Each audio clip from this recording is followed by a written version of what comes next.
Hi, in this video we will see how to play with Excel 3D map.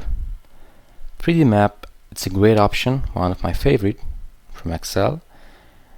When you have to analyze or to see different figures or stats data from different locations like zip codes, cities, countries, regions, it's very important to know how to use 3D map because it can be very helpful. In our case, I'm gonna try to create a 3D map based on a top Europe countries in terms of population. And for this, I'm gonna select column A and B. I'm going to Insert tab, and on the middle right you have a 3D map option near Charts tab. So I'm gonna click this button. So I'm gonna click New Tour, and here we go. I will close these options for the moment,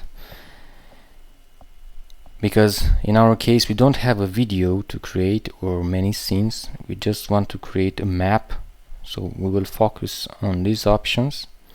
But just for you to know, you can play a tour, a video, you can create many scenes or themes, and you also can refresh or set different options, customize your video regarding this great Excel 3D map option.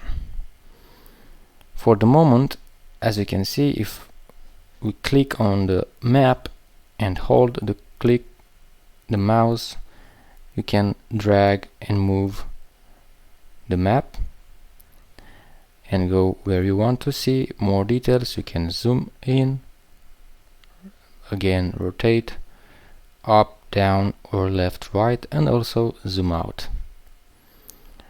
Okay, so on the right side we have different options for layer.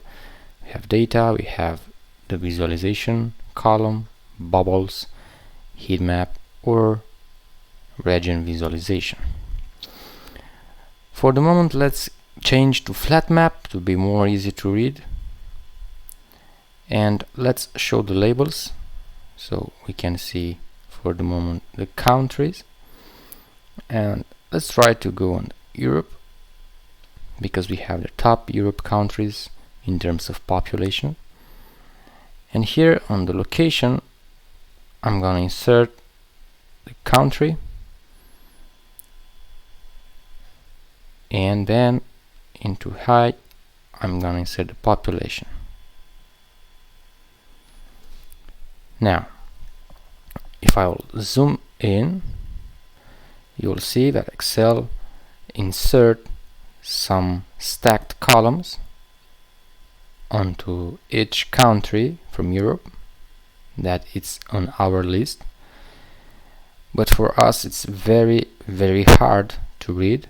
That's why we're going to bubble, and here we go. Now we have a better image about the top population from Europe.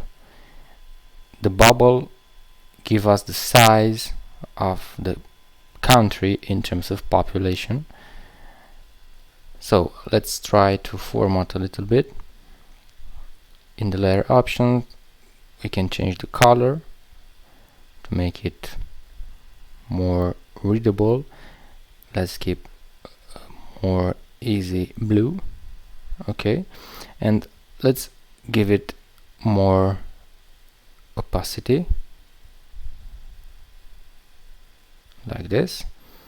The size, it's okay for us. So now if we go into the other options, we can see that for here we can change the region, and Excel will color the whole country depending by the values of our population. So let's zoom out to see the exact dimensions. So we have Russia, the biggest number, then we have Turkey, here is Germany, and so on.